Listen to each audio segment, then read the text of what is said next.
yung ginawa mo? Ay, yan pala yung ginawa ko. Eh? Masarap sa atin ba? Ayun, may asukal yun. Wala, try. Try mo.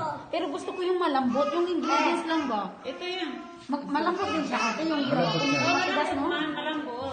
Pero kulang pa siya, no? Oo, yung kulang lang sa'yo yung Kung nahirapan kayo, ito Pag-try, pwede di ba? rin isang proseso. Ito rin. Ganyan ninyo. Bakit ayaw?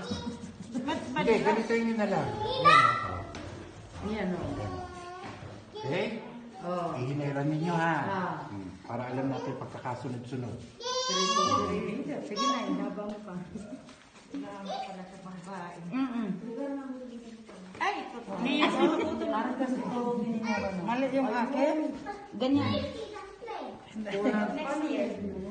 Okay? Parang next year pa ako makakatapos. Ting, ting, ting.